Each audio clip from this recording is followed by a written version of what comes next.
Mungkin sekarang kita berhadapan dengan mungkin 10 pihak kan. Baik, so kita kalau zoom in, kita lihat kepada 3 blok yang terbesar dan bagi saya adalah lebih baik kalau kita boleh merangkumi sekurang-kurangnya 3 blok yang terbesar. Jadi kalau 10 pihak tu mungkin tak jadilah sebab terlalu kita kata kelam kabut. So 3 blok terbesar ini adalah tujuan untuk kita adakan debat, which I think adalah penting juga kita boleh memberikan makluman, memberikan info kepada pengundi-pengundi bahawa apa yang akan dibawa, aspirasinya, wawasannya ataupun program agenda kepada rakyat oleh pimpinan ketiga-tiga blok ini. So to me, we are still trying to work towards 3 blocks. So kalau 2 saja nampak tidak lengkap. Tapi buat masa ni saya rasa PH yang lebih bersungguh-sungguhlah. Pihak lain sejuk. PN belum ada lagi respon yang positif.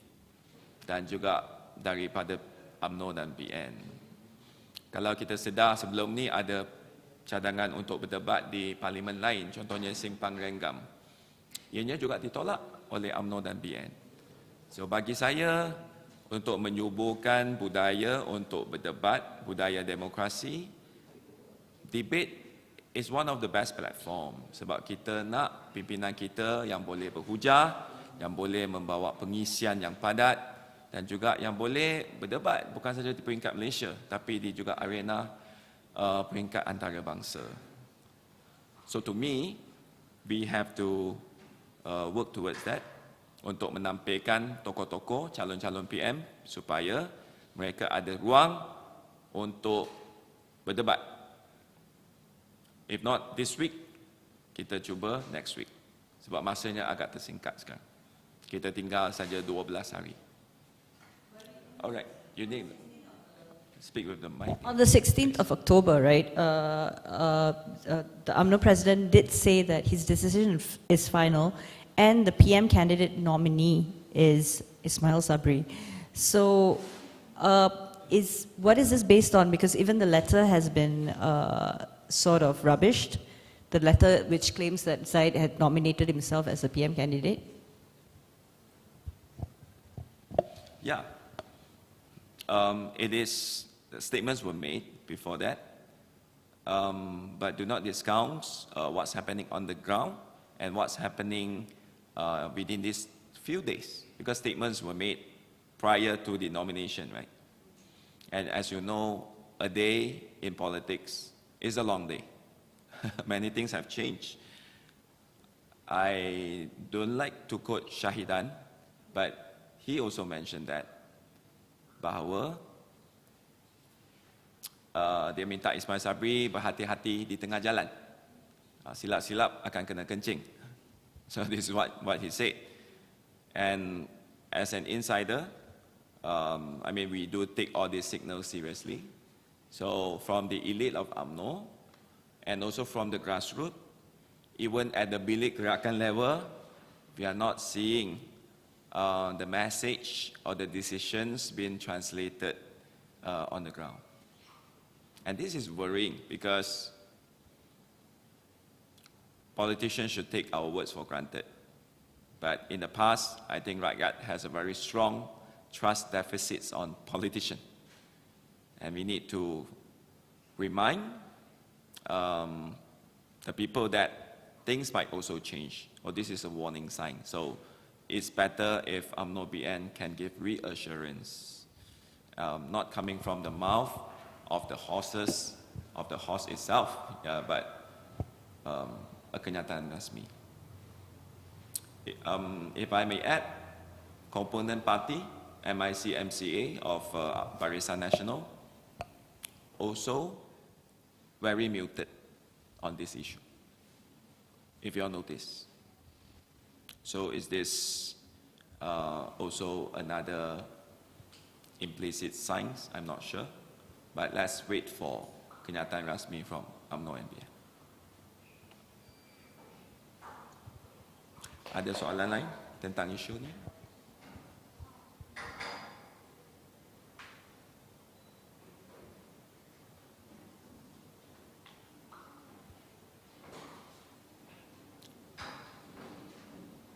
Nope.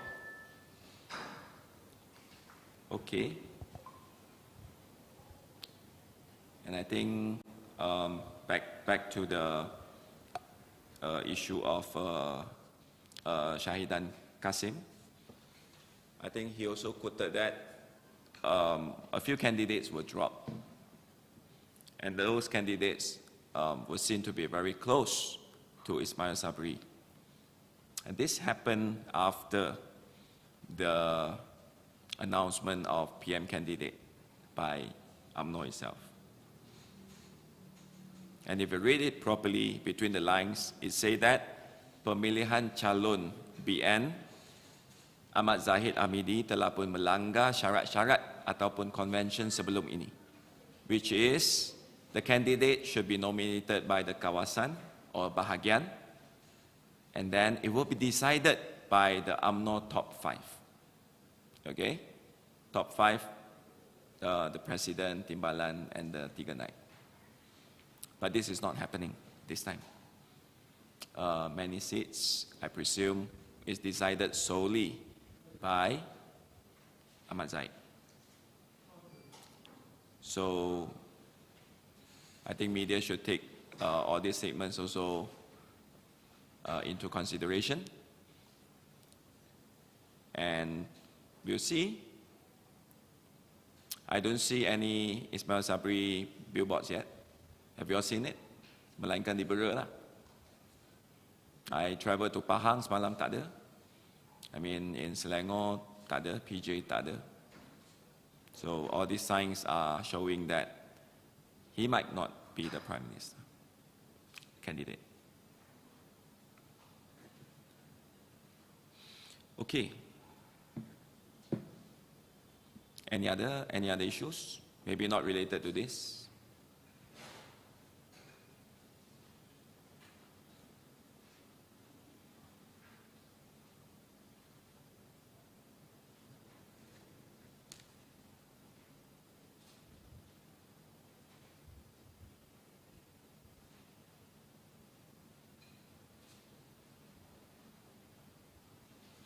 Okay, if not, then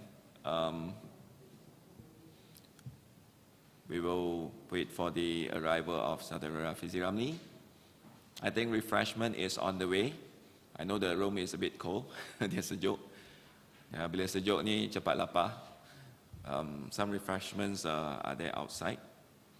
I would also like to remind the press that we will have another routine press conference this Wednesday. Today is Monday, so Wednesday about same time, lebih kurang pukul 11, we will have our routine press conference. Of course, we will inform and update all of you again in the group. Thank you.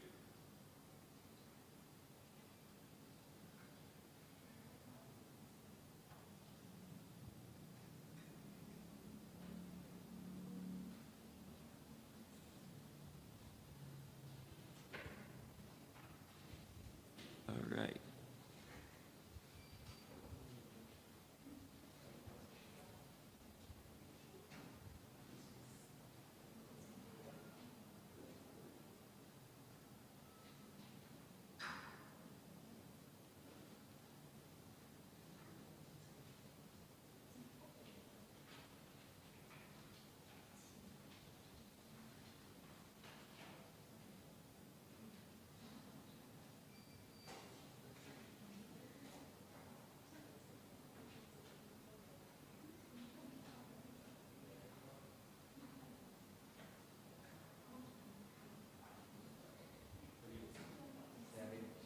Boleh?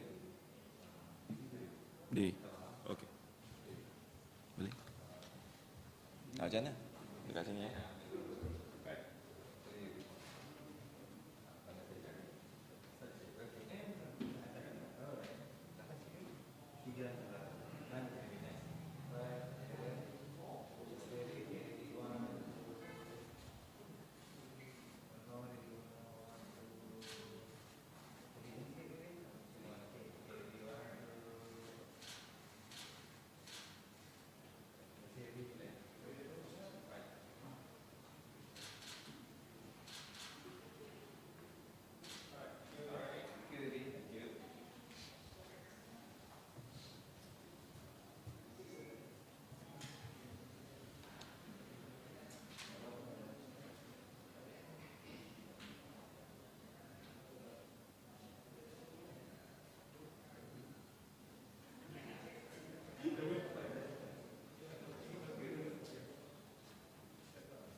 Hi, Raf. Just finish. 2 minutes. Come.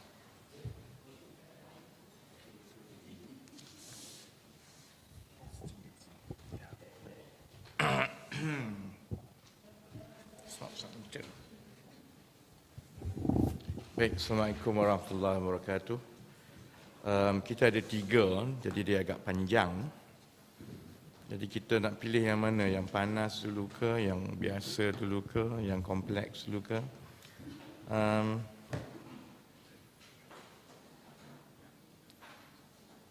Banyak ni 3. Oh, this one is okay. Kita mulakan yang media dah ada 3 kan.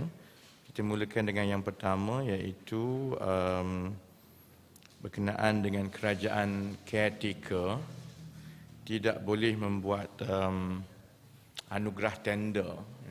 Jadi rujuk kepada kenyataan, kerajaan caretaker tidak boleh buat anugerah tender, dan juga satu lampiran perkeliling daripada Kementerian Kewangan Malaysia bertarikh 18 Oktober 2022. So you can refer to that. Dalam kesibukan kempen PRU 15, rakyat mungkin tidak sedar bahawa kita berdepan dengan satu risiko besar. Projek-projek bernilai berbilion ringgit diluluskan dan dianugerahkan secara cepat dalam tempoh kerajaan peralihan ataupun caretaker government.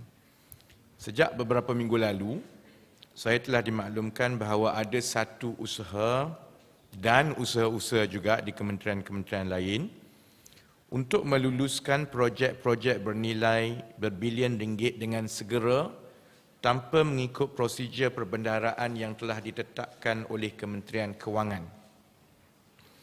Maklumat yang saya perolehi setakat ini menunjukkan ada satu projek yang kini sedang diusahakan untuk diberi kelulusan segera secara rundingan terus walaupun dalam tempoh kerajaan peralihan ataupun caretaker government. Jadi kalau you boleh tengok rujuk kepada perkeliling, di muka surat depan itu ada jadual. Jadual itu adalah cabutan daripada Kementerian Alam Sekitar dan Air yang menunjukkan 2 projek besar yang sekarang ini sedang dalam proses. Satu telah pun diluluskan dan yang kedua itu yang sekarang ini menjadi pertikaian kerana ada usaha untuk meluluskan projek tersebut secara rundingan terus di dalam masa caretaker government. Di belakang itu adalah perkeliling perbendaharaan. Saya sertakan perkeliling perbendaharaan yang dikeluarkan bertarikh 18 Oktober 2022, jadi lebih kurang 3 minggu yang lepas, mengenai pelaksanaan perolehan kerajaan semasa fungsi caretaker government. Perenggan 3 perkeliling tersebut, if you refer to paragraph 3, secara jelas menghalang sebarang komitmen kontraktual ataupun aku janji, termasuk rundingan atau aku janji baru yang boleh membebankan kerajaan persekutuan yang baru. So I can read it very clearly, terutamanya kepada mereka yang menonton di luar. Selaras dengan garis panduan peranan dan fungsi kerajaan caretaker yang diluluskan oleh Jemaah Menteri pada 7 Oktober 2022, pelaksanaan perolehan kerajaan oleh agensi-agensi kerajaan persekutuan adalah tertakluk kepada peranan dan fungsi kerajaan caretaker seperti yang berikut. 1, 2 tu, tapi yang paling penting 3, walau bagaimanapun apa-apa komitmen kontraktual atau aku janji or undertaking hendaklah dielakkan, termasuklah apa-apa rundingan atau aku janji baru yang boleh mengikat dan membebankan serta memberi implikasi kewangan kepada kerajaan baru. Satu risiko kewangan yang paling besar dihadapi oleh rakyat, dan selalunya orang biasa tak tahulah. This is I think only politicians yang faham what is happening in this country dalam bab-bab begini. Satu risiko kewangan yang paling besar yang dihadapi oleh rakyat di musim pilihan raya ialah apabila parti-parti politik yang berkuasa perlu mengumpul dana sebagai persediaan pilihan raya. Kebiasaannya, sumbangan-sumbangan dari syarikat-syarikat dikumpul terlebih dahulu dengan janji sumbangan mereka akan diganti dengan projek-projek kerajaan apabila parti itu kembali berkuasa. Sebab itu, tempoh 2 bulan sebelum bubar dan tempoh caretaker government sangat penting kerana ini adalah risiko rasuah antara yang paling besar dalam negara. The window towards a general election is extremely sensitive because political parties, by tradition, those in power, require to raise funds to prepare for election. So they collect money first. In exchange for that, they will give undertaking that once we come back to power, we'll award you this project and that project. Dan ini yang berkaitan dengan yang saya nak bawa hari ini. Sebab itu selepas PRU 14 yang lepas, pihak berkuasa menjumpai wang tunai beratus juta ringgit dalam bentuk sumbangan politik kepada UMNO semasa serbuan dibuat ke atas premis yang digunakan oleh Datuk Seri Najib Razak. Saya dimaklumkan bahawa di beberapa kementerian kebelakangan ini ada tekanan yang kuat supaya menteri-menteri meluluskan projek-projek secara rundingan terus kepada beberapa kroni. Obviously, I wouldn't have brought this up kalau tidak kerana maklumat ini diberikan oleh pihak kerajaan sendiri. It's quite obvious. Kerana kita ada pegawai-pegawai kerajaan yang faham perkara ini berlaku dan berulang berkali-kali apabila projek diberikan bagi tujuan politik untuk pembiayaan pilihan raya. Seterusnya, kemudian projek itu jadi projek sakit dan kosnya terlalu tinggi dan sebagainya. Sebab itu satu kes yang dibawa kepada saya ialah melibatkan Kementerian Alam Sekitar dan Air ataupun KASA di bawah menterinya Datuk Seri Tuan Ibrahim Tuan Man. Ini bukan Menteri UMNO ni tahu, ini Menteri PAS. Yang projek yang kini menjadi kontroversi ini adalah di bawah Menteri PAS dari Perikatan Nasional tetapi melibatkan kroni UMNO. Sebab dia satu keluarga. And so everyone is dragged into this. Kementerian ini bertanggungjawab menyelia Jabatan Pengairan dan Saliran ataupun JPS yang mempunyai kontrak-kontrak infrastruktur besar di seluruh Malaysia.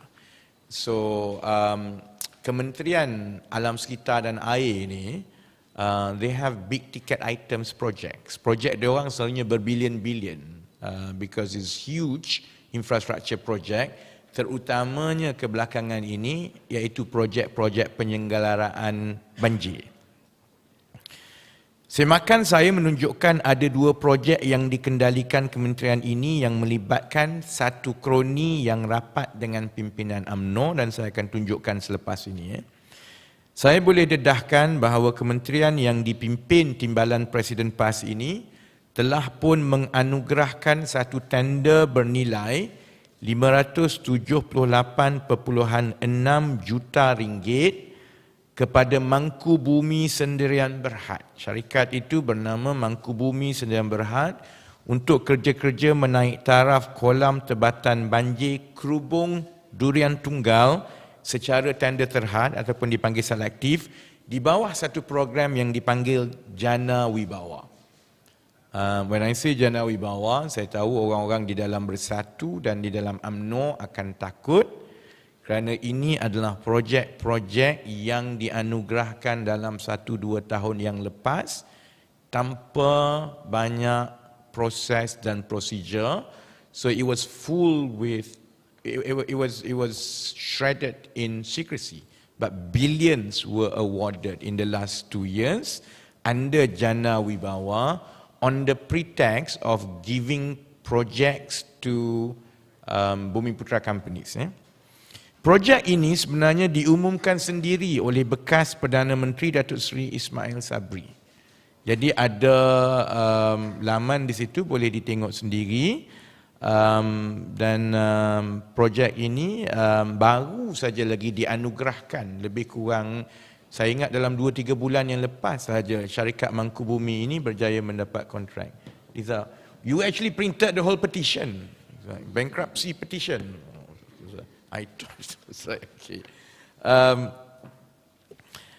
Program Jana Wibawa adalah projek-projek yang melibatkan peruntukan besar yang bermula sejak zaman Muhyiddin Yassin sebagai Perdana Menteri, yang dianugerahkan kepada kontraktor-kontraktor Bumiputera tertentu dengan penuh kerahsiaan.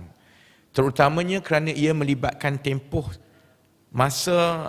semasa kerajaan mengisytiharkan darurat akibat PKP.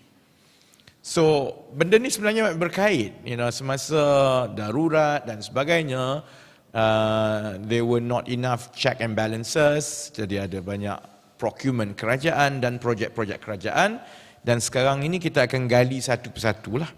Saya akan menyentuh dengan lebih panjang mengenai program Jana Wibawa ini dalam sidang-sidang media yang akan datang. Untuk hari ini, saya ingin mendedahkan bahawa pemberi maklumat dalaman dari kementerian-kementerian telah memaklumkan bahawa Kementerian Alam Sekitar dan Air sedang dalam proses untuk menganugerahkan satu lagi projek bernilai 2 bilion ringgit secara rundingan terus kepada syarikat yang sama, iaitu Mangkubumi Sendirian Berhad. Projek bernilai 2 bilion ini adalah untuk kerja-kerja rancangan tebatan banjir Sungai Langat 2. And you can see that from the schedule that was attached to the perkeliling perbendaharaan. Jadi okey, untuk kita tumpu Mangkubumi, semakan saya terhadap Mangkubumi Sendirian Berhad menunjukkan perkara-perkara berikut. Pertama, syarikat ini tidak memfailkan penyata kewangan di audit kerana memilih status sebagai exempt company. Dalam undang-undang file dengan di bawah Akta Syarikat, syarikat sepatutnya memfailkan full financial audited accounts. Hanya syarikat-syarikat kecil tertentu sahaja yang boleh mendapatkan status dikecualikan daripada memfailkan account. Ini bukan syarikat kecil ini. Ini syarikat yang dapat projek 2 bilion ringgit. Tapi kalau cari sebarang maklumat kewangan mengenai syarikat ini antara beberapa syarikat sahaja dalam Malaysia ini yang kita tak dapat maklumat. 1MDB dulu pun boleh dapat maklumat. That's how I got information about 1MDB. I went to SSM, got the audited financial statements and went through the audited financial statements. This company is shrouded in even worse secrecy than 1MDB kerana you cannot find anything financially on them because they claimed to have the status of exempt company and therefore they are not required by law to file any financial statements when they've been getting billions worth of projects. Okay. Yang kedua, kalau saya makan di Suruhanjaya Syarikat juga, ini yang I thought dia orang print first page lah, dia tak payah print the whole petition. Sebab syarikat Mangkubumi ni telah pun ada 2 kes petition untuk muflis di mahkamah kerana tidak membayar hutang kepada kontraktor. If you go and check their record, ini syarikat yang dapat projek bilion-bilion ini, dan juga sedang nak dapat projek rundingan terus, projek banjir 2 bilion. But ini ialah petition between Gambina Sendirian Berhad and Mangkubumi, asking the court to wind Mangkubumi kerana Mangkubumi tak bayar hutang. Ini satu. Satu lagi pun di antara Inotrend Resources Sendirian Berhad dengan Mangkubumi pun sama, tak bayar hutang. Projek bilion-bilion tapi tak bayar hutang. Sampai kontraktor bawa ke mahkamah, exhaust the process untuk wind down and bankruptkan the company, kan? Dan kalau tengok kepada annual returns, I don't know, I think this is also provided kepada wartawan ya. Kalau tengok annual returns, syarikat ini setakat 2021 dalam annual return ataupun yalah, annual return dalam bahasa Melayu apa dia no? I don't know, it's annual return Companies Act. Syarikat ini berhutang, masih lagi ada hutang dengan bank-bank sebanyak 144 juta. So it's you know, it's a worrying company. Kalau tengok syarikat ini memang all the traits yang bermasalah lah. Okay. Yang lagi menarik is this. Saya makan lanjut mengenai pemilik Mangkubumi Sdn Bhd. Pemiliknya ialah Tan Sri Zainuddin Karjan. Boleh tengok di rekod SSM menunjukkan syarikat ini dimiliki sepenuhnya oleh seorang yang bernama Tan Sri Zainuddin Karjan. Obviously kita pergi semak siapa Zainuddin Karjan, dan dia adalah seorang tokoh yang sangat rapat dengan UMNO dan telah pun mendapat laba yang berterusan daripada projek-projek kerajaan ni for the donkey years. Dah lama dah dia dapat projek-projek berbilion ini. Ya. Jadi kalau semak, Zainuddin Karjan adalah penasihat Kelab Putera 1 Malaysia yang ditubuhkan oleh Datuk Seri Aziz Rahim, ahli Parlimen Baling dan pemimpin UMNO. Kalau tak percaya boleh pergi semak, itu ada link dia. Dia adalah penasihat Kelab Putera 1 Malaysia. Kemudian kalau nak tengok aktiviti dan hubungan rapat dia sendiri dengan Aziz Rahim, boleh pergi ke laman Facebook. Lepas ni kena delete lah laman Facebook ni. Laman Facebook Kelab Putera 1 Malaysia untuk tengok sendiri penglibatan aktif dia dengan Kelab Putera 1 Malaysia dengan Aziz Rahim. Mangkubumi juga adalah penerima projek-projek besar negara yang berjumlah berbilion ringgit sebelum ini, seperti yang telah pun dilaporkan dalam tahun 2016. 2016 pun dia dah dapat projek 2 bilion ringgit sebelum ini. And then they are pushing to get another 2 billion within these 2 weeks by direct nego. When keputusan itu tidak boleh dibuat, because this is a caretaker government, they cannot commit to anything. Dan yang saya ingat, to seal it off, Mangkubumi Sdn Bhd juga telah disiasat dan dinamakan sebagai salah satu syarikat yang memindahkan wang kepada Aziz Rahim dalam tuduhan kes rasuah dan pengubahan wang haram sebanyak 139 juta ringgit, dan kes ini telah pun didakwa di dalam mahkamah tahun 2019. You can check the record. I put the link of the case. This is the same company that was hauled to court for the money trail of having transferred 139 million ringgit to Aziz Rahim, and the case was charged in court in 2019. Obviously, a few months back, I think it was withdrawn before election. Tapi ini juga syarikat yang sama dan jumlahnya adalah 139 juta ringgit sebelum ini.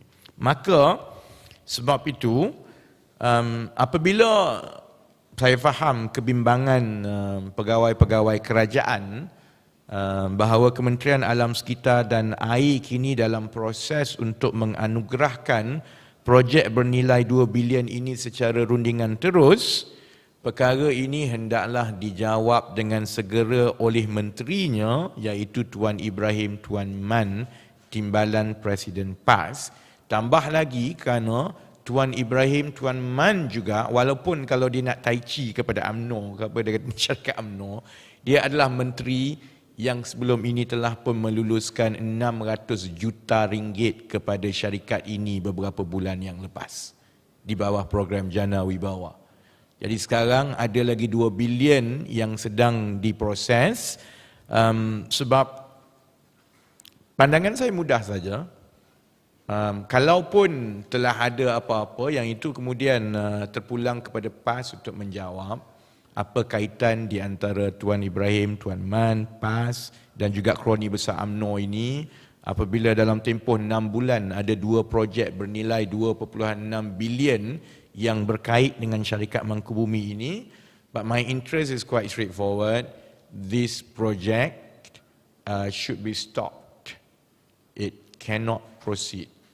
We cannot allow this 2 weeks window is being used to perpetuate this illicit political funding, especially when Mangkubumi has had track record and had been hauled to court before, and even looking at the company's track record, this is a problematic company yang besar kemungkinan bukan saja soal rasuah, besar kemungkinan juga akan mempunyai kesan-kesan lain kepada pelaksanaan projek akan datang. Jadi itu yang pertama. Kita pergi kepada yang kedua. Banyaknya dokumen ni Kita buka soalan selepas. Let me finish and then baru kita buka soalan. Yang kedua, saya nak menyentuh tentang pengisytiharan harta, sebab banyak yang media bertanya sejak daripada minggu lepas mengenai pengisytiharan harta saya. It's a bit technical because I think most of you are not trained in finance and valuation. So let me walk you through this. Saya mengalu-alukan segala tumpuan yang diberikan kepada langkah keadilan yang telah mengisytiharkan harta setakat ini. Majoriti calon-calon keadilan telah pun mengisytiharkan harta dan dijangka semua akuan berkanun akan dimuat naik di laman www.calonkeadilan.org dalam masa beberapa hari saja lagi. We are collating. They are all over the country. We've got, I think there's only 2 more yang belum hantar soft copy. So everything should be up and running within the next 2 days. Seperti yang dijangka, reaksi dari BN dan PN adalah untuk menimbulkan perkara-perkara remeh-temeh berkenaan pengisytiharan harta saya. Saya sudah menjangkakan reaksi mereka dan that's expected, and I'm very happy because it provides us an opportunity to explain and to expose the hypocrisy. Ini bola tanggung yang baik dalam kempen PRU 15 ini. Ada beberapa perkara yang ketara di mata pengundi, ekoran daripada reaksi BN dan PN kepada pengisytiharan harta saya. Pertama, BN dan PN tidak berani mengisytiharkan harta. Dalam keadaan rakyat menilai untuk memilih calon-calon yang bukan sahaja mengaku bersih tetapi dibuktikan bersih, kegagalan BN dan PN mengisytiharkan harta membezakan kredibiliti di antara kredibiliti anti rasuah keadilan dengan parti-parti dalam BN dan PN. Itu tak campur yang saya sebut lagi tadi tu, yang pasal projek rundingan terus 2 bilion semua. By the mere fact that they refuse to declare their assets, no matter how they do their chest beating and claim that they are clean or have credibility, in the eyes of the voters, if you've got nothing to hide, it shouldn't stop you. It's actually quite straightforward. If you've got nothing to hide, you can explain. Kalau kita berdalih macam-macam, maksudnya ada benda yang disembunyikan. Mereka juga menyerang pengisytiharan harta saya dengan perkara remeh-temeh untuk mengalihkan perhatian dari keengganan mereka mengisytiharkan harta. So obviously when they can't, then they had to deflect and divert the intention, the attention to little details that they themselves don't actually understand. Perkara remeh-temeh yang ditimbulkan menunjukkan kebodohan kerana jelas mereka tidak faham mengenai industri teknologi dan suasana pelaburan dalam syarikat-syarikat pemula ataupun tech startups, sedangkan BN dan PN adalah kerajaan yang sepatutnya memajukan industri syarikat pemula di negara ini. I had few days of entertainment reading how stupid people can be. Because if you don't understand, read. If you don't understand what you read, Google and try to find videos to understand how valuation works. Tapi nampak sangat tak cerdik But it's good because I think it brings a lot of attention to the potential that startups and digital economy can bring to this country, and it resonates well with the young voters. Pun begitu, saya mengambil kesempatan untuk menjawab beberapa perkara yang ditimbulkan. Bagi saya, serangan dari BN dan PN ini memberi peluang kepada saya untuk memberi kesedaran kepada rakyat mengenai potensi ekonomi digital yang sepatutnya menjadi tumpuan negara. 3 perkara utama yang ditimbulkan oleh BN dan PN adalah, pertama, soal nilaian ataupun valuation saham-saham saya di dalam syarikat pemula yang dituduh tidak masuk akal kerana mendakwa syarikat pemula mengalami kerugian. Dia tak tahu macam mana dia nak attack tau. So, sekejap dia attack sebab dia kata saya kaya sangat. Lepas tu sekejap dia attack sebab dia kata saya sebenarnya tak kaya. I mean, decide which angle you want to focus, you know. So yang kedua, angle of attack itu ialah kononnya soal punca sebenar harta bersih saya bernilai 18 juta ringgit kerana pada pandangan mereka, syarikat pemula tidak boleh mempunyai nilaian sebegitu tinggi. Yalah, kalau you buat projek pakai tender kroni, memanglah orang tak nilai because there's nothing that you bring but jadi Alibaba. Of course lah, your company doesn't make that much valuation lah, but if you develop something, obviously investors look at it differently. Dan yang ketiga, tuduhan dari pimpinan Bersatu, Rashid Hasnun, kononnya saya menggunakan sumbangan orang ramai untuk kekayaan peribadi. So it's like, so the angle of attacks tu actually come from, tidak ada satu pun yang menjawab kenapa parti-parti mereka tak pula untuk isytiharkan harta. Nevertheless, I will answer one by one begini. Pertama, let's go through soal valuation. You know, I think the media looks so bored here because obviously, you know, this is not something that you go through every day. But for the benefit of especially the younger ones, this is how valuation is done. Nilaian syarikat pemula yang berasaskan teknologi bukanlah bergantung kepada keuntungan tahunan semata-mata. Lain kali nak buat komen, make sure you are a chartered accountant first and have been a CFO before you make comments. Kau tidak malu dekat orang.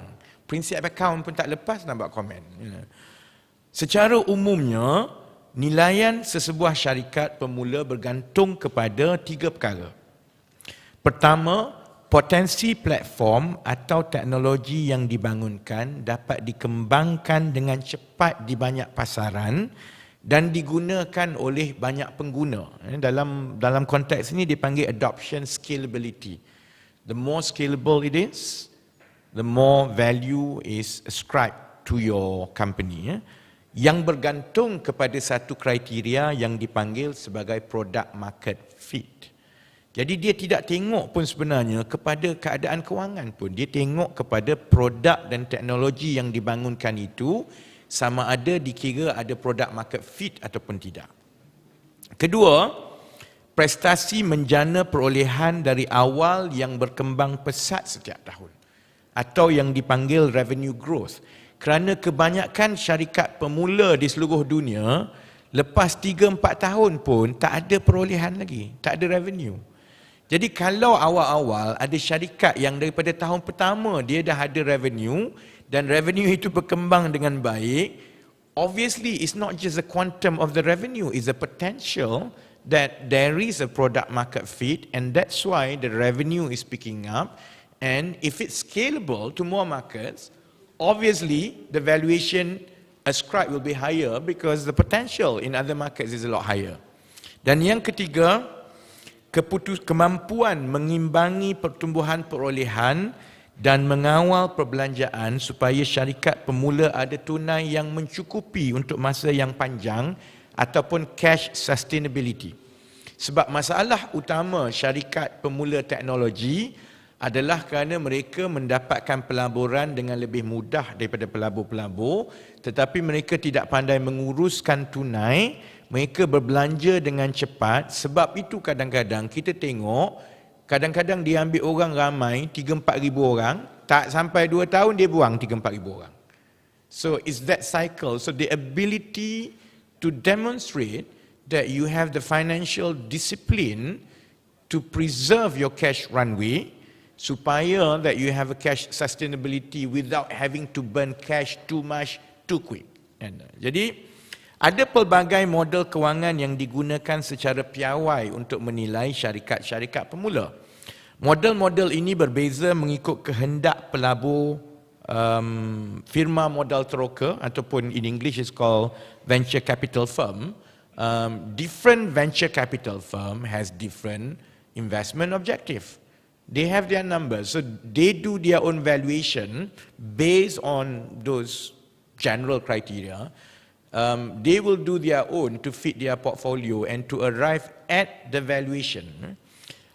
Secara umumnya ada beberapa model kewangan terkenal yang digunakan oleh firma-firma modal teroka termasuklah. These are the three general ones in the world. So these are the rule of thumb. Pertama, this is used by a lot of venture partners. Annual recurring revenue multiples of 15 times to 25 times. And these are based on transacted worldwide data. Dia bukan saja orang buat. This is how venture capital firms around the world value startup. Dia tengok kepada revenue multiples, and revenue multiple itu perkali revenue itu antara 15 kali ke 25 kali untuk private cloud startups that are growing 100% to 300%. Maksudnya begini, katakanlah ada anak muda lah dekat Kuala Lumpur ni, dia buat 1 juta ringgit. Revenue dia 1 tahun 1 juta ringgit. Kalau ikut model ini, maksudnya kalau dia berjaya menunjukkan perolehan dia berkembang 100-200% tiap-tiap tahun untuk 2-3 tahun, automatically the valuation is between 15 to 25 times of the revenue. So if you hit 1 million, your valuation is 25 million. That's standard.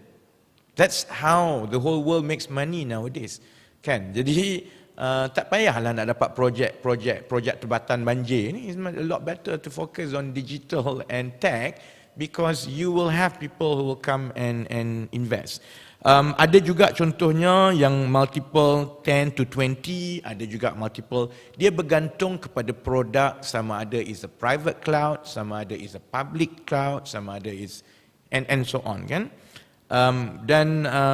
But the range is always between 7 to 15. If you hit a certain growth number every year, more so if you are profitable. Apapun kaedah nilaian yang digunakan oleh pelabur-pelabur, akhirnya harga saham yang diterbitkan dan dilanggan oleh pelabur bergantung kepada persetujuan harga di antara syarikat pemula dan pelabur atas prinsip willing buyer and willing seller. This is the bit yang orang buat bising tu, dia tak faham. Do you think that venture capital firm pandai-pandai je bayar? They put money because they think it's worth that money and they hope you grow. So it's, you strike, you negotiate. At the end of the day, it's what the investor value your company regardless of what method is used and what they are willing to pay. Jadi, untuk saya terangkan segala soalan ini, kata syarikat boothless lah, rugi lah, ini semua macam-macam UMNO lah, kan? Dia bukan reti pun, so they create all this. So I think it's only fair that I at least explain. Invoke ada 2 buah anak syarikat. Apabila kita menerbitkan saham-saham baru kepada pelabur, pelabur membeli saham Invoke dan bukannya saham kumpulan syarikat. There is no such thing that you raise capital for the group. You raise capital for the company. Never mind that the company actually has subsidiaries. So when you raise for the company, is the financial of the company that is being used to value your company. So in the case of Invoke is actually profitable at the company level since 2020. It's only the first year that we didn't make money. Hanya tahun pertama yang kita mengalami kerugian. Selepas itu, tahun 2020 and then 2021 and now 2022, we actually make profits every year at a good margin. And in the case of startup, selalunya startup 5-6 tahun pun tak ada revenue, let alone making profit. That's why, as far as the investor is concerned, it has potential value. Keuntungan Invoke mengikut tahun seperti berikut. 2020 is RM507,000, 2021 $653,000, and anticipated profit for 2022 is about 1.5 million. We are about 1 month away from closing the account. It's about 1.5 million. So the jump in profit is also very healthy growth-wise.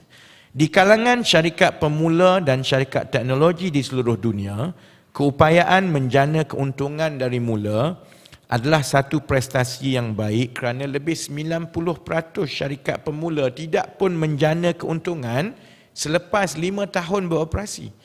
Even Grab has not made money all these years. Foodpanda does not make money all these years. So if you have a local startup that actually makes profits after second year, obviously it creates a buzz. Especially the kind of things that we do is data science, which is, we may be the only one in this country that actually does data science as a platform product.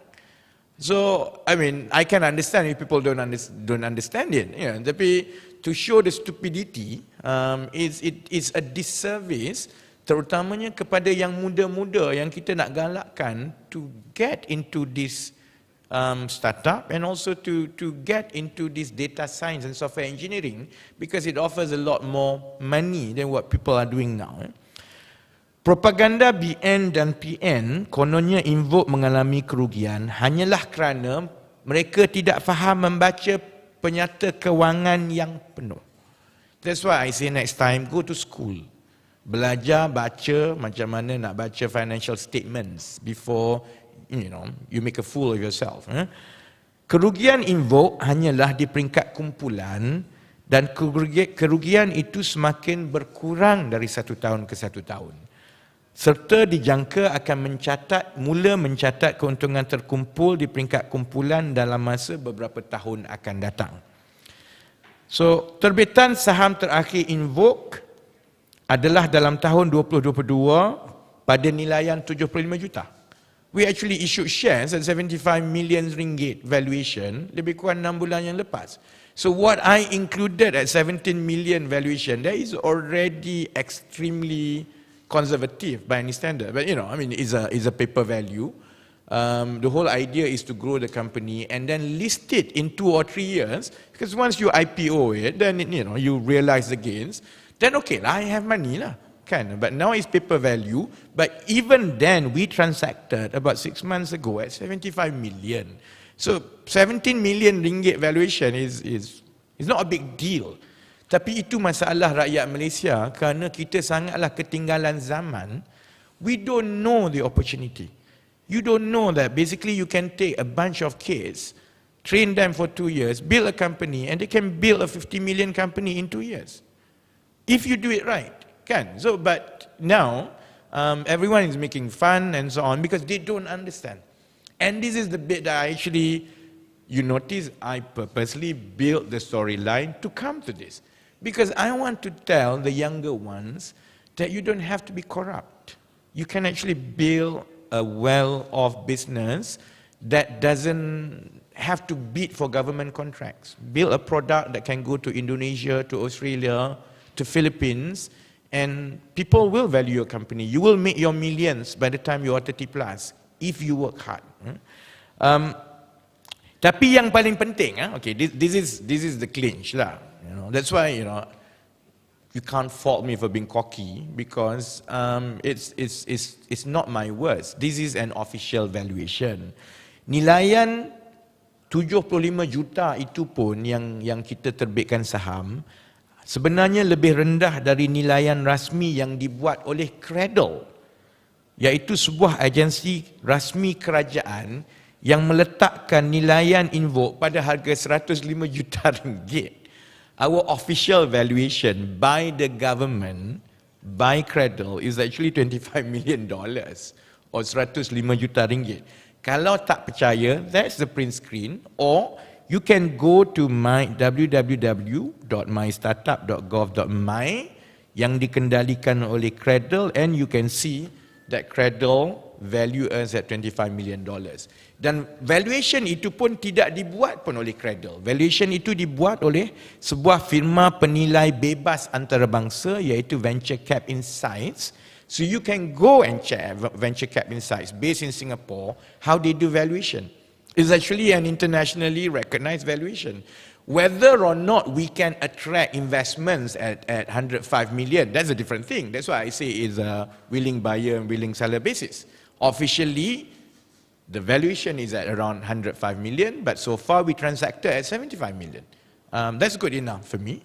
But if only the public understand the potential that the country can do with our young people, there can be more and more companies or startups like this that can attract investments from all over the world. So semua terbitan saham-saham Invoke yang telah dilanggan oleh pelabur-pelabur dalam dan luar negara telah didaftarkan di Suruhanjaya Syarikat Malaysia dan diaudit sepenuhnya. Pelabur-pelabur antarabangsa, we have a few international investors yang memegang saham di dalam Invoke juga melantik firma penilai bebas sebelum membuat pelaburan dalam Invoke. I mean, think about it lah. International investors or firms will not put in their money just by print screen satu financial shot daripada SSM macam yang budak-budak ni duk buat. Obviously, they would have conducted a due diligence. And, you know, they appointed a valuation firm, did the due diligence, and that's the value that they agreed. Okey, bahagian kedua yang ni lebih sinister, very quickly. Ini melibatkan yang apa nama ni Rashid Hasnun bising ni. Tuduhan yang dibawakan oleh Rashid Hasnun, calon bersatu untuk Batu Pahat, lebih berniat jahat untuk menimbulkan persepsi kononnya saya menyelewengkan sumbangan orang ramai untuk mengkayakan diri sendiri. Let me disclose this, okay? I can disclose it because I have nothing to hide. These are all official records dekat LHDN dan sebagainya. But it's also to prove, terutamanya lah kepada yang geng-geng UMNO PAS bersatu ni, that you can actually be successful and make money without being corrupt. Saya mencecah simpanan tunai melebihi 2 juta ringgit tunai menjelang umur saya 30 tahun. By the time I was 30, my cash saving was already about 2 million because of my career. Saya memulakan kerjaya sebagai accountant bertauliah di London dan mendapat gaji dalam pound awal-awal. Apabila saya kembali ke Malaysia, saya dinaikkan pangkat dengan begitu cepat dalam masa 2 tahun. Pada umur 26 tahun, gaji permulaan saya di Petronas adalah RM3,750. Setelah 6 bulan, saya disahkan sebagai pengurus termuda dan gaji naik kepada 11,000 sebulan at 26. Seterusnya saya dinaikkan pangkat setahun selepas itu sebagai ketua bahagian perancangan petrokimia Petronas, and I was the youngest at that time, pada umur 27 tahun, dan gaji saya pada umur 27 tahun adalah RM25,000 sebulan. Pada ketika itu juga, Petronas memendekkan tempoh perkhidmatan dan umur persaraan dari 60 tahun ke 55 tahun. Because of that, because at around 28 years old, when I was 28 years old back then, because Petronas reduced the service daripada 60 ke 55, I lost 5 years, saya dibayar pampasan RM400,000 for that 5 years pada umur 29 tahun. So you can imagine, I did have a lot of cash when I was young. Saya juga berada dalam industri minyak dan gas pada ketika harga minyak naik mendadak dan bonus yang besar. Sepanjang 7 tahun saya berada di Petronas, bonus tahunan purata saya adalah antara 10 hingga 12 bulan setahun. I used to get an annual bonus of 1 year. So, you know, you can do the maths. At around late 20s, I was actually earning more or less about 50,000, 40,000, 50,000 a month. Sebab itu is a very cheapskate. Everyone knows that I had a good career when I was young. That's why I could walk out of corporate and say that, you know what, okay, let me do national service, because I had enough cash to last by the time I was 30, and that's why I had the freedom to be in politics without being corrupt and so on. Tuduhan yang dibuat oleh Rashid Hasnun itu sebenarnya telah pun dimainkan oleh kumpulan geng Azmin ini pada ketika itu mereka masih berada di dalam keadilan dalam tahun 2017. Now they all have left PKR and they are part of Bersatu. So they bring this up. This has been addressed before dan saya telah menunjukkan bukti secara terperinci di blog saya dengan berkongsi senarai keluar masuk wang di dalam akaun Invoke. So you can actually go to my blog and search 2017 postings and you can see all this has been addressed pun previously. Yang lagi penting begini, penyata kewangan dan percukaian Invoke juga telah diaudit sepenuhnya dan difailkan dengan pihak-pihak berkuasa, termasuklah dengan Suruhanjaya Syarikat, dengan LHTN dan juga dengan Jabatan Kastam. Sebab masa itu ada GST. So you also have to file your tax, you also have to file with Custom and Excise. Kesemua hasil perolehan Invoke sehingga tahun 2018 telah dibelanjakan sepenuhnya untuk membiayai kempen PRU 14. Yang menyumbang kepada kemenangan PH dan memberi tempat kepada bekas-bekas wakil rakyat keadilan yang melompat, termasuklah Rashid Hasnun. That's how, such an ingrate these people were. I put my money, about 2 million plus, to start the company, and then we raised funds, we sell merchandise, we did fundraising, we raised throughout that 2 years about 11 million. And we spent over a period of 2 years, 11 million to campaign for all PKR candidates. That's how they won. And suddenly, now they turn around, and by that time, I couldn't get my 2 million back because it was invested as share capital. Sebab itu, I didn't have any choice but to turn the company into a tech startup because we have software engineers, we have data scientists. The choice then, after election, when everyone else went to become minister and left all this group, young group of smart kids who came back from overseas to help the election, the choice is whether I sack all of them and wind down. But it's not fair on them. So we decided the best thing to do is to raise capital from investors by turning or pivoting into a tech startup. That's how we raised, and so far we had raised 11 millions from investors over a period of 2 years. So, sebab itu, semua rekod-rekod ini dari gaji dan pendapatan saya, penyata-penyata kewangan, penyata-penyata percukaian, baik Invoke punya, baik saya punya, semuanya ada dengan pihak berkuasa. If you think about it, I am the most high-profile politician when it comes to public scrutiny.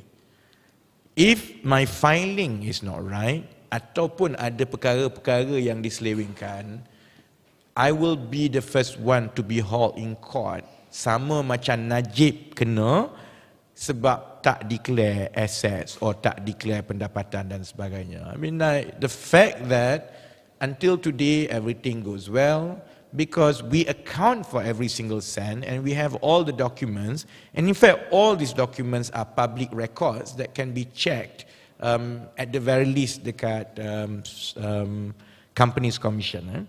Jadi saya percaya penjelasan-penjelasan saya semakin menyelahkan kebodohan pihak lawan yang tidak ada modal kerana enggan mengisytiharkan harta. If you don't want to declare, just shut up. Senyap sajalah, tak payah bising lah. Kerana lagi banyak bising, lagi orang nampak yang, is low blow. Nampak sangat, untuk mengalihkan perhatian. Kan?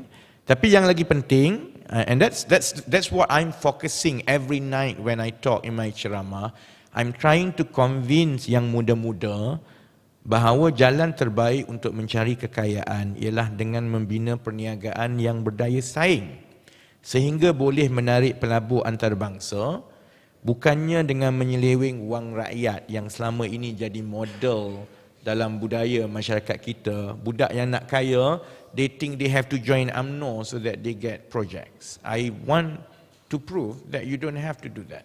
So insyaAllah, I think we should be able to prove sometime in the future, and once that's done, I think we can contribute to creating better paying jobs, better jobs for everyone. Last one, I have to respond mengenai manifesto PN. Sebab semalam PN dah lancarkan manifesto.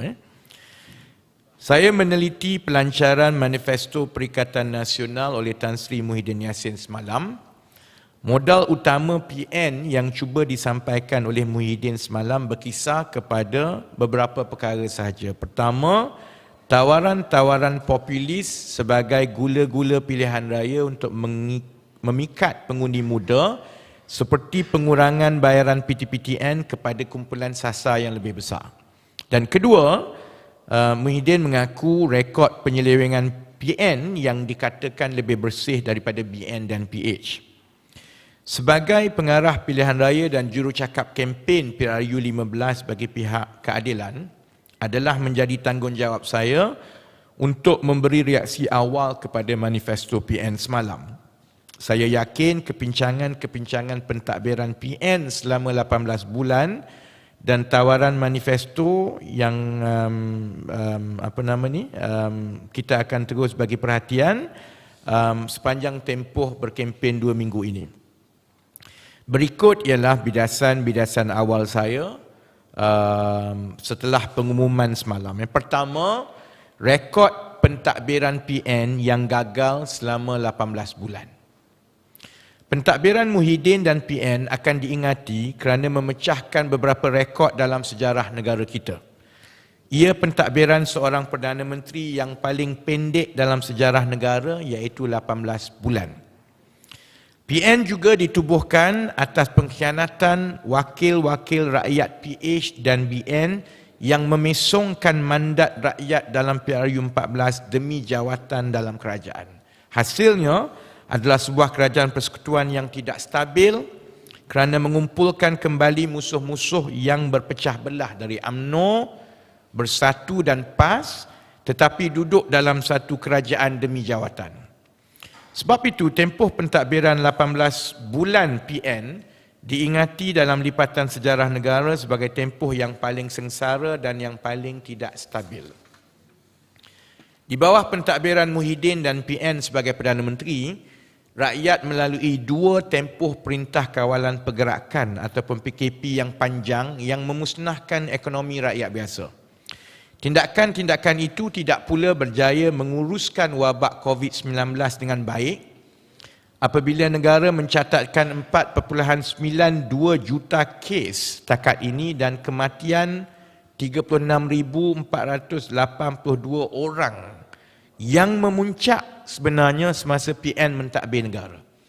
Ini adalah rekod kematian yang paling tinggi yang berpunca dari satu wabak yang pernah dicatatkan dalam sejarah negara kita, and the record holder is Muhyiddin and PN.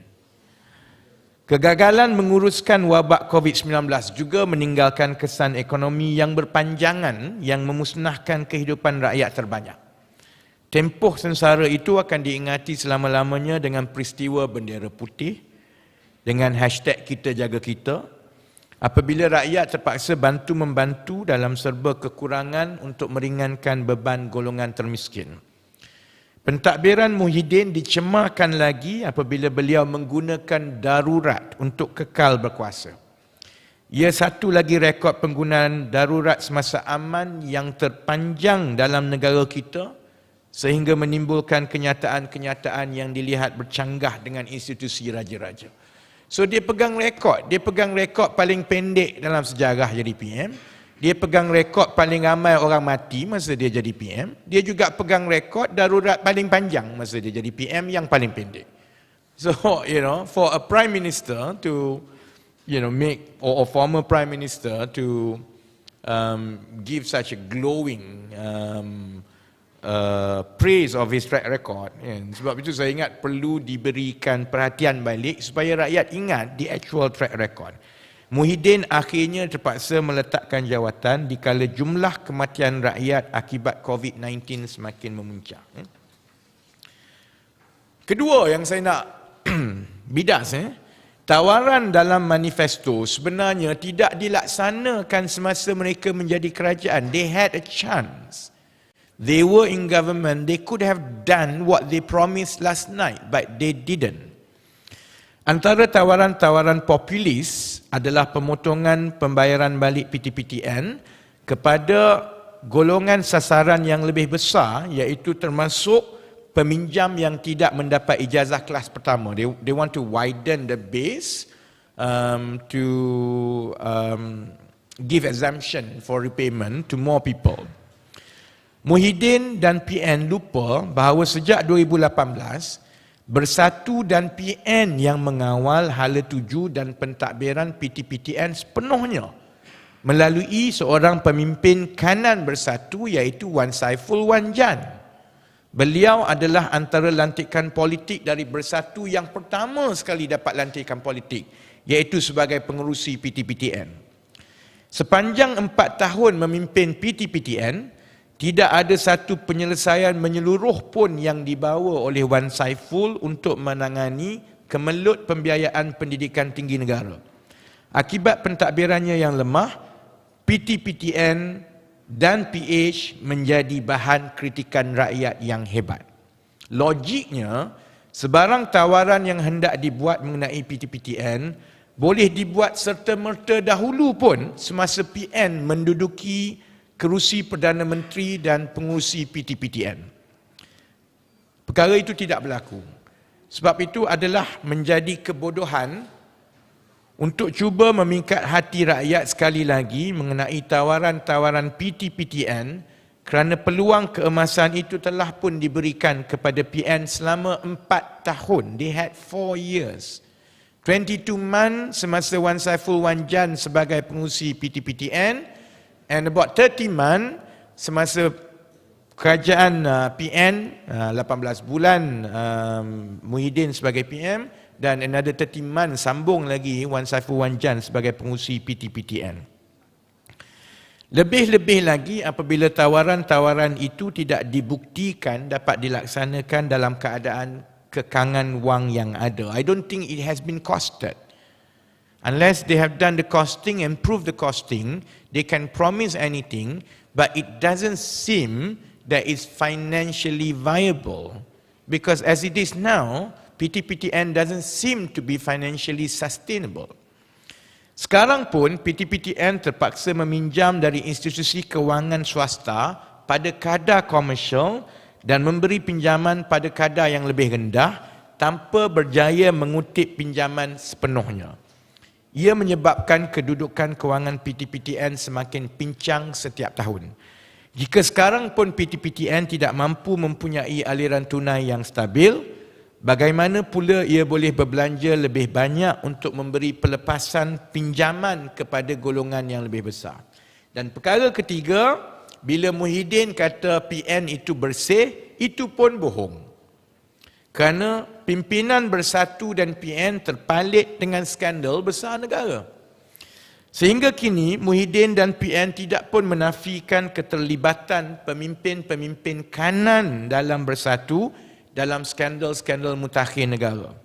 Umum mengetahui bahawa Dr. Latif Ahmad, bekas menteri dari Bersatu, adalah tokoh politik yang dinamakan di dalam laporan audit forensik mengenai kelewatan projek LCS. Syarikat Alize Marine Limited, iaitu sebuah syarikat palsu yang dinamakan terlibat menyeleweng sehingga lebih 200 juta peruntukan, adalah syarikat yang dikaitkan dengan Latif Ahmad. Sehingga kini, Bersatu tidak memberi sebarang penjelasan atau menafikan perkara ini. Tak ada lagi dah. Dia senyap dia.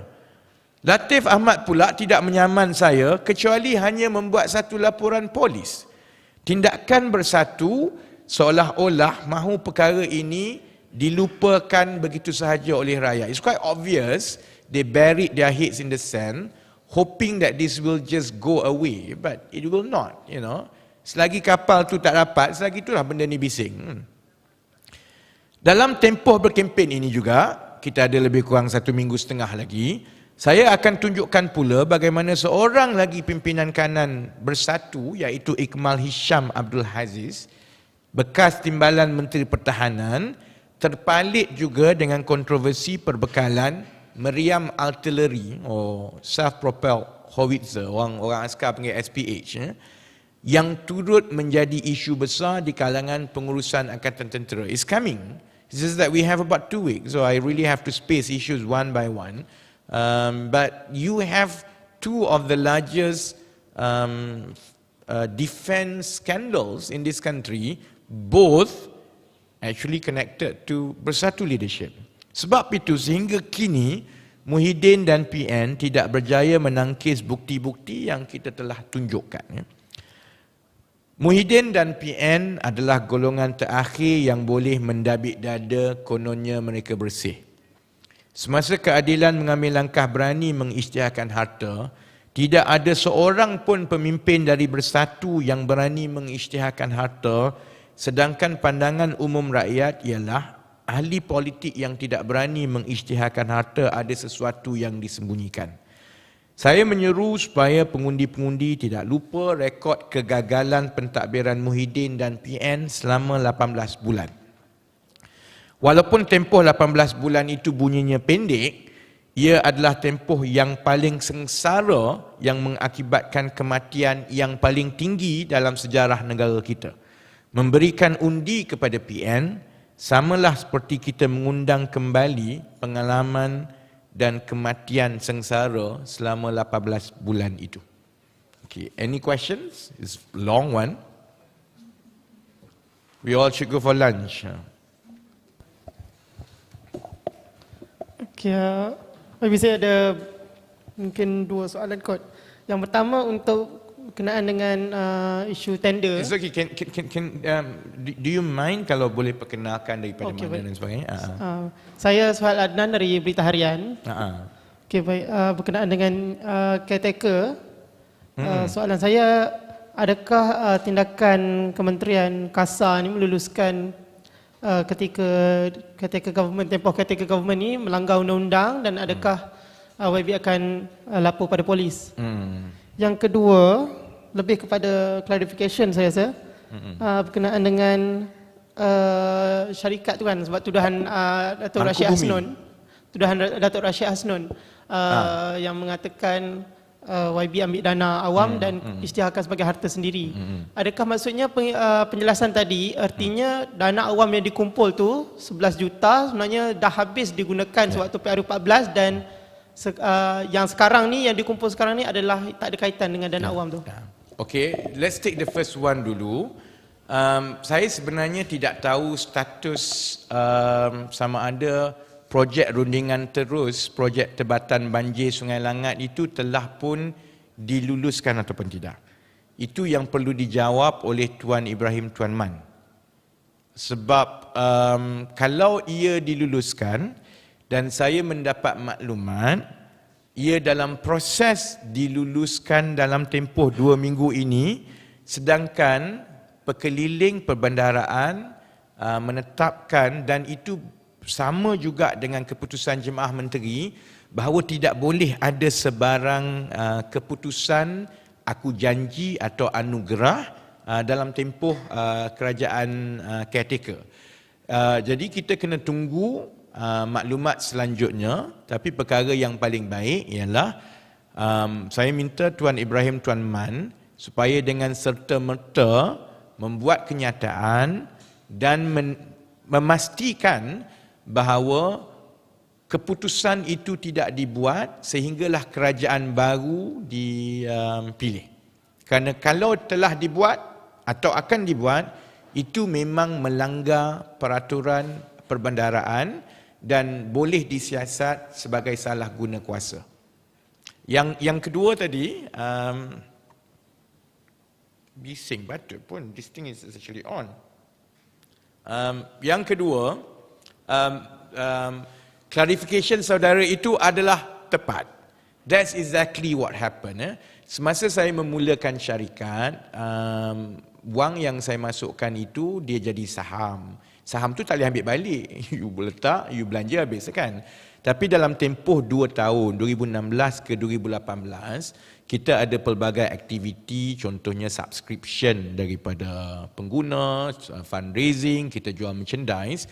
Jumlah yang kita kumpul ialah 11 juta dan telah dibelanjakan sepenuhnya bagi tujuan membantu kempen calon-calon dalam PRU ke-14. Dan perkara ini telah diaudit sepenuhnya oleh auditor, telah difailkan bukan sahaja dengan Suruhanjaya Syarikat tetapi juga dengan LHDN dan juga custom. Itu yang berlaku kerana lepas habis pilihan raya, we ran out of money.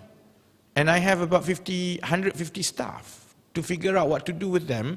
Sebab itu keputusan kita ialah kita pivot atau bertukar menjadi tax startup dan kita mendapatkan pelaburan baru.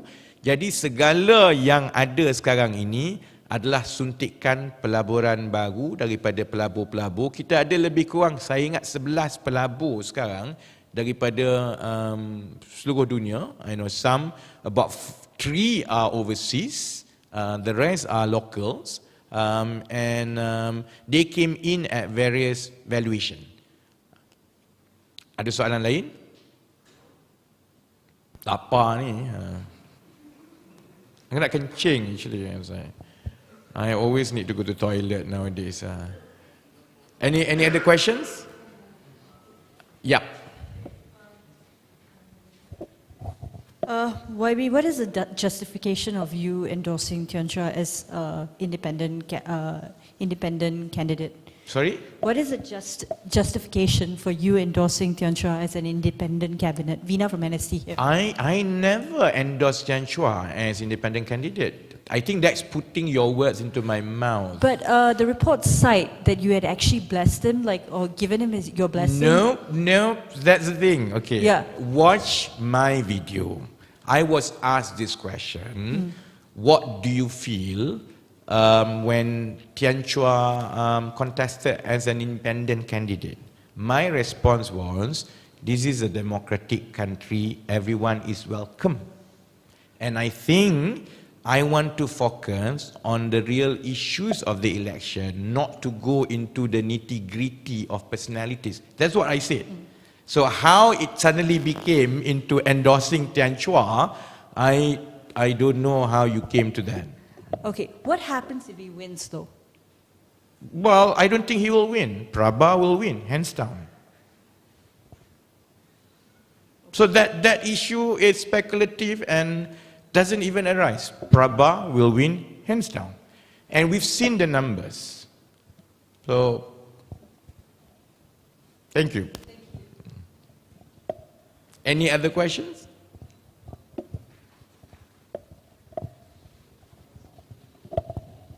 Hi, I'm Daniel from FMT. Just to get sorry? FMT, Free FMT, Malaysia yeah. Today. Yeah. Yeah, just to get an update on Tian Chua as well. Has he been sacked from the party already? Well, as I say, everyone is busy running and campaigning. So I think the party's administrative process is suspended. It is given that anyone who stood as an independent candidate or a different party's candidate, automatically the membership, they will lose the membership automatically. But the due process obviously will take place after the general election. And that's exactly what I said, which was nothing different from what Anwar Ibrahim said anyway. It's just that, as we run this election, it's ridiculous to think that suddenly the Setiausaha Agong and then President and the party has to come back just to decide, okay, let's sack Tian Chua. It doesn't work like that. Automatically, his membership is gone. It's given. But of course, the paper, because we are subjected to constitution, we have to file dengan RONs, all that will happen most probably after election. Okay. And secondly, have all the candidates from PKR declared their assets? As of yesterday, I was updated that I think only 2, we are still waiting for 2 who have not submitted. So the rest have actually submitted the soft copy of their declaration, and it's being uploaded as we speak. So hopefully, we will have everything within 2 days and upload everything within 2 days. Okay, thank you. All right. Everything else? Anything else? Yeah. Hi, I'm Benjamin Lee from The Star. I wanted to know, recently, Khairi Jamaluddin, he seemingly opposed your views when it came to declaration of assets. He said that... That's fine. I mean, people can oppose anyone's views. But he said that assets should only be reviewed for those who are nominated to cabinet. So, do you think that's right, or do you think... Well, I disagree. I think given how cynical people are and voters are, and the problem with, it's a question of standards of transparency that you want to introduce, right? I know, for example, civil servants declare their assets internally, but I think the public actually expects, a higher transparency, that internal declaration maybe is no longer enough dah. So likewise, when it comes to ministership, of course, minister will say that they will declare to XPRM. The problem is, if the public's trust in XPRM's credibility is a bit low, so it defeats the purpose of doing asset declaration, and people think that there's collusion there's something being hidden. So if you want to really regain the public's confidence, my view is, let's be as transparent and as open as possible. Do it under oath, show it to everyone, because it's not just about politics. I hope that it teaches people to manage your finances properly, because you remember, you have to account for every single cent of it. That's my view. I know that a lot of politicians may think that I'm on the extreme, but we should set a higher standard. The fact that most other politicians disagree, I think, is their rights. But if I have my way, most public officials have to declare openly like that, so that people can scrutinize. It's not really about just, corruption. It's about teaching people that if you choose to be in public service, you have to be careful, because everything about your life will be scrutinized. Otherwise, don't become a public official. Anything else?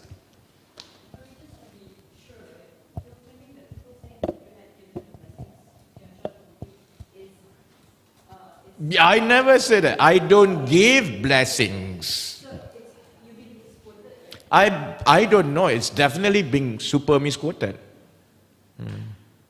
In fact, this is the first time I'm hearing it. I don't know which report says that.